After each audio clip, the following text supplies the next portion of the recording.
Di sumagot si Ate Ellen. Yung aming lovebird, yung isa ay nakawala sa kulungan. Ayan, ayan siya. Ayaw bumaba.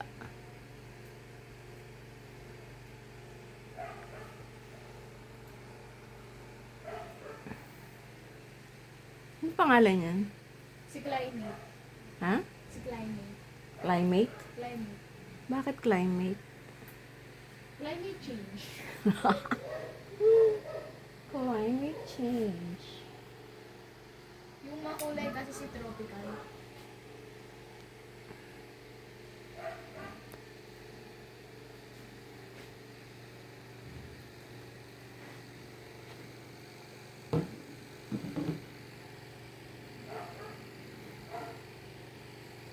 Saan ba? Ayun. Kaya niya umalis na rin. Ano pala?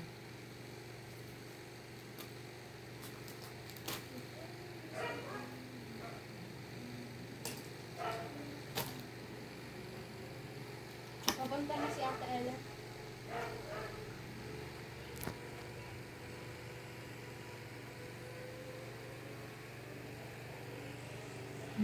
Ayun yung ano. Yun yung kulungan. Paikutin natin itong electric fan. Yan ang kulungan. Lumabas siya. Paano ba siya nakakalabas? Kasi ayaw mo talian. Eh, nakalock yung kulungan eh. Hindi ko nga mabuksan yung kulungan eh. Oh, saan siya dumaan? Mas meron siyang dinadaanan dyan malaki-laking butas. Oo nga, hindi ko nga alam kung saan eh. Pulutin mo yung ano. Ayun. Tsaka yung kinalat mo. Saan siya? Alamin mo kung saan.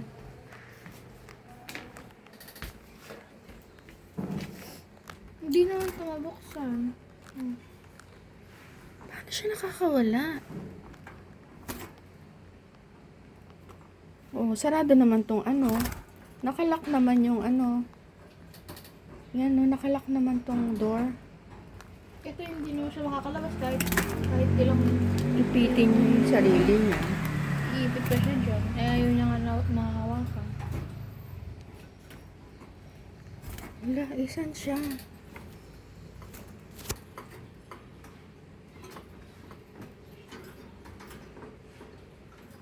Hindi niya naman ito magagalaw. Pero baka dito rin siya dumadaan. Oo, pero kailangan maging strong ka.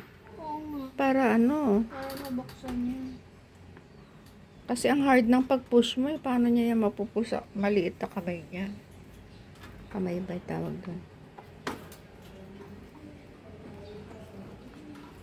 Wala siyang dadaanan. Asan na si Ate Ellen? A minute daw. Kapag palit ko yung kakaya ng kulungan eh. Sabi ni Ninong, gagawa niya daw kasi ng kulungan yung ibon eh. Kaya binili ko muna yung maliit eh. Bili daw siya ng screen. Siya pa magagawa? Gusto niya nga daw gumawa eh. Nakakita kasi siya dun sa ano eh. Oo. Sa Facebook. I-fix mo muna yung i-fix mo muna yung bed. Sana siya ay andun siya, ayaw siya lumabas oh. Eh, i-comfortable siya dyan. Len, ayun na naman siya oh, nakawala. Parang wala naman siyang madadaanan. Eh, nakalock yung pinto. Nilak ko na yun. Bakit naman hindi mo inilak eh? Nakalock. Isan siya dumaan? Hindi, tignan mo kung sa explore mo. Tinignan na namin yung cage. No, naaangat talaga niyan. Paano niya maaangat sa liit ng daliri? Oh, di ba? Naangat. Sa liit ng daliri niya? Dapat double mo din na. Pero kasi, sobrang Hindi, ano na lang. puso niya. Buksan mo ang ilaw dyan. Ate, why this smell so bad? What? Ang baho mo, ate. We? Galing ako sa isda kasi nagluto eh. O, sige na. Sige, i-catch mo na yan. So, very good itong ibon na to. Anong isda yung, ano, malansa? Hindi ko naman ang isda yun. Ang baho mo talaga, ate. Oo, yun sa ano yun, sa loob ng... Bakit? Nagluto ka ba? Hindi, yung loob ng bahay. Parang ayaw umamoy yung atomizer ko. Eh, hindi mo napindot. Hindi ba? Meron naman, eh, lumuso ko. Naamoy ko dito. Ah, you did. Pero, Oh. dyan ang laki niya. Kasi masyado siya maliit. Pero at least may amoy. Len, anuhin mo na. Kulang sa amoy naman to. Nilagay niya ba to? Hindi, wala. Inon ko lang. Lagyan mo. Kasi yung pampatak. Ay, ewan ko, yung baka dyan. Wala nang bukas. Binaba mo yung bukas eh. Ayaw niya bumaba, oh. Mamaya. Sinundot ko ba? Hindi ko awat. No! No, wag mong ganyan eh. Bakit makaano siya dyan? May stress naman siya. Eh. Pinuntahan niya ako, diba? Ilang baan si mama? Talaga? Hindi ba asang ko Alam mo eh. yung kapatid ni Eric sa Japan, meron siyang ganyan. Ang tibay ng buhay niyan, Dam. Hindi siya... Tagal na yun eh. Maganda yung kay Chapelising sa US. Maliit lang yung apartment niya. Oh my God. Pero yung parrot niya nakakawala. Paikot-ikot lang sa loob ng bahay. Eh, paano niya inaano yung tayo ng ibon? Ewan ko, baka nagkakalat. Hindi naman ano yun. Hindi naman maliit lang yun. Hindi naman mabaho yung tayo ng ibon. Hindi nakagaya. You fix the bed muna. Ano ka ba naman? Tingnan mo yan. Pati yung mga... Ba't mo binibidyohan, ma? Hindi. Ikaw, content ko kasi bibidyohan ko yan, oh. Yan, yan. Naku, Lynn, baka mawasak yan. Hindi, gaan ko no. Ay! Asa na? Baka puntahan ako. Bebe, ano mo na kumot, Bebe? Ay! O, gagawa mo! Ang bagal, Bebe. Ako na. O, yun. Yun. Ay, sana. Hindi ko na. Baka maipit, mamatay naman siya. Ate, gupitan mo nga yung ano yan. No. Wow! Hindi siya pwedeng kupitin. Success, hindi mamamatay yan. Kaya, anong patingin? Oo, ang ganda. Bakit lumusot? Palusot. Ano ba yan? Nakawala pa.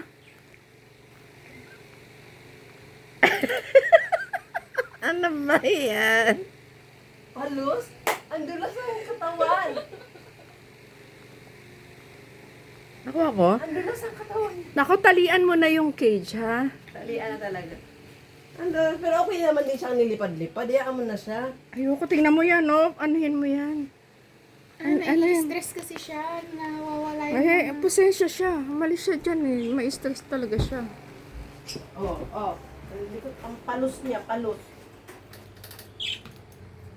Yeah. Hindi kaya siya nakakalusot dito. Look at the kalat. Grabe the kalat of my, Next. Yan. Ano, Bebe?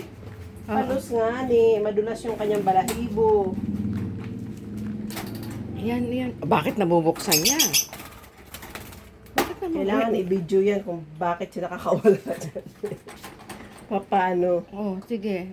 Nakaganyan din kanina pero nakawala siya, di ba? Kasi yung uso niya, damanin, matibay yung uso eh. Maaari niyang iangat-angat. Pero hindi naman talaga nakakangat. Talian mo. Tali na nga na yan. Hindi na naman talaga yan. Kung sakali normal na ibon. Dito, bebe! Ay, doon. Sa pagkain yan, di siya makakalabas dyan. No! Nako, kaya yan. Yan. Kaya. I think yan Ito siya. hindi kaya dito yan. Maniwala ka sa akin. Konting galong-galong na ng uso ngayon. Oh, galong-galong lusot na siya. Eh, katabi ko siya, ate. Bakit? Di ko naman naririnig to. Eh, katabi ko siya dito. Eh, nandito Basta ako. dyan lang yung, Yan talaga nga ni. yung source ng kanyang Yan talaga yung source. Kala ko naman wala. So, first one, ibon pagkaano mo. Talian mo. Yung napakaganda kong ibon. Huwag mo naman dyan sa, sa tape. Eh, gusto niya makita yung ibon. Tapos kakalatan mo ngayon. Tingnan mo si Ellen na naman ang sabi ko i-fix the bed eh. Ano yan? Eh, pinanggamit namin yung kumot panghuli sa kanya eh. Meron talaga siyang dahilan eh. Sabihin ko. Palus yung ito. Yung water mo, yung jug, lagyan mo na ng water, tapos ipasok mo doon. Tapos ito lagay mo sa marumi. This marumi. Twix, ilagay mo dyan sa marumi. Yung hinubad mo.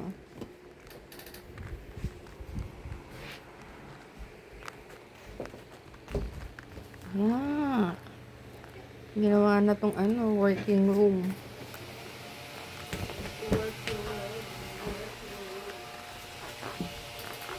This is my extended room. Kailangan makarami ka na dyan sa gagawain mo, ha? Hindi ka pumasok today. Ang dami kong kailangan. Len, ano yan? Na ibon. Nagkala. Bilangin mo na kaya.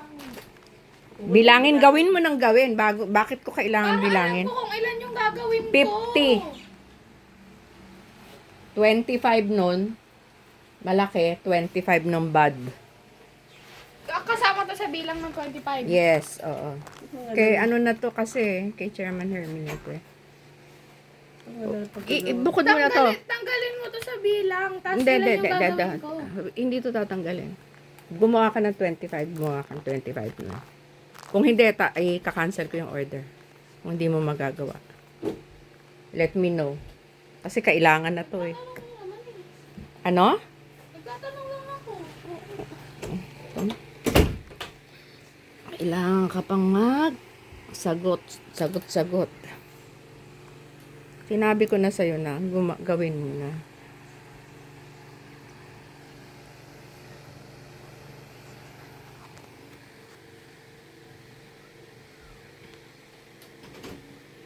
Okay, bye na.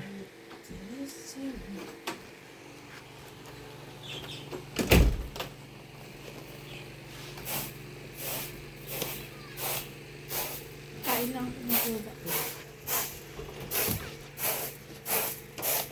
Logos. Ganito siya pag hinahuli ng hinahuli. Kawawa yung balahibo. Takas siya ng takas eh. Ito ako sa takas. Pero ang cute ko si... Yung sa kay Eric Dam, pinapakawalan lang nila. Ganito. Saan nila papakawalan? Sa kwarto lang din nila. Hindi, ang kalat niyan. Ang kakalat to. Tapos dumadapo-dapo lang sa kanila. Happy Valentine's in advance. Sino kaya ang maka-Valentine? Valentino ngayon. Wala naman, hindi na uso. Kailangan ng Valentino may pera. Kailangan niya may pera. Pag wala, forget it. Bye! Nahuli na si Birdie. Ang pangalan ng bird is Climate daw. Ano na? Climate. Dami alam.